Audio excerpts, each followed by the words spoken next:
ng bayan, maasahan anumang panahon. Magandang oras po sa ating lahat, narito ang update sa lagay ng panahon ngayon at sa susunod na 24 oras. Sa kasalukuyan ay patuloy na umiiral ang southwest monsoon o habagat na siyang nakakaapekto ngayon sa bahagi ng Palawan, Visayas at Mindanao. Samantalang trough o extension naman ng severe tropical storm, Bibingka ang nakakaapekto sa nalalabing bahagi ng Luzon. Dahil nga sa southwest monsoon o habagat, asahan ang mga pag-ulan sa bahagi ng Palawan, Occidental Mindoro, Western Visayas, Negros Island Region at Bangsamoro Region. Posible rin ang mga pag-ulan sa bahagi ng Zamboanga Peninsula at Soxargen. Ang mga lugar na ito ay pinapayuang mag-ingat o maging alerto dahil posible ang mga biglaang pagbaha at pagguho ng lupa, lalo na kung may mga katamtaman hanggang sa kung minsan ay malalakas na pagbuhos ng ulan. Dahil pa rin sa southwest monsoon o habagat, asahan naman ang maulap na panahon na may mga kalat-kalat na pag-ulan at pagkidlat pagkulog sa bahagi ng Bicol Region, ang nalalabing bahagi ng Mimaropa, sa buong Visayas at sa buong Mindanao. Ang mga lugar na ito ay posible ring makaranas ng mga biglaang pagbaha at pagguho ng lupa, lalo na kung may mga katamtaman hanggang sa malalakas na pagbuhos ng ulan. Samantala, dahil naman sa trough o extension ng severe tropical storm Bibingka, asahan din ang maulap na kalangitan na may mga kalat-kalat na pag-ulan at pagkidlat pagkulog sa malaking bahagi ng Ilocos Region, sa malaking bahagi ng Cordillera Administrative Region, sa Cagayan Valley at Quezon Province kasama na ang Aurora. Posible rin ang mga biglaang pagbaha at pagguho ng lupa sa mga lugar na ito.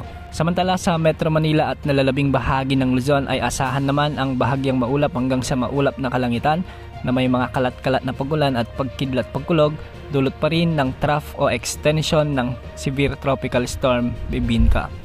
Posible ang mga biglaang pagbaha at pagguho ng lupa, lalo na kung may mga severe thunderstorms.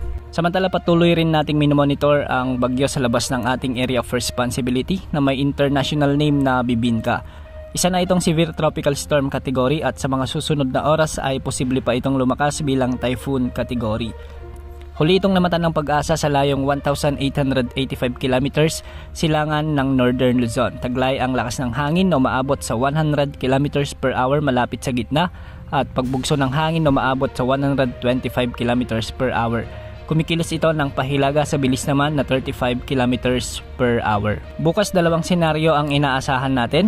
Posible itong pumasok sa ating area of responsibility at papangalanan ng Pag-asa bilang bagyong Ferdy, o di kaya naman ay lumihis patungo naman sa hilagang direksyon.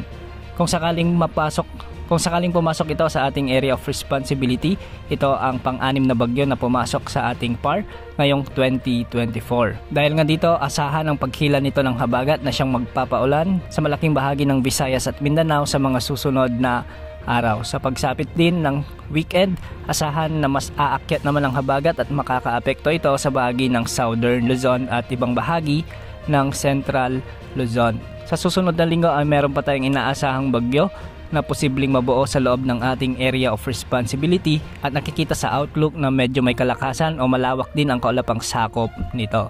Sa ngayon, dahil matagal pa o malayo pa, asahan pa rin ang mga pagbabago sa nasabing sama ng panahon. Yan muna ang update sa lagay ng panahon ngayon. Ito pang weather update ng bayan, maasahan anumang panahon.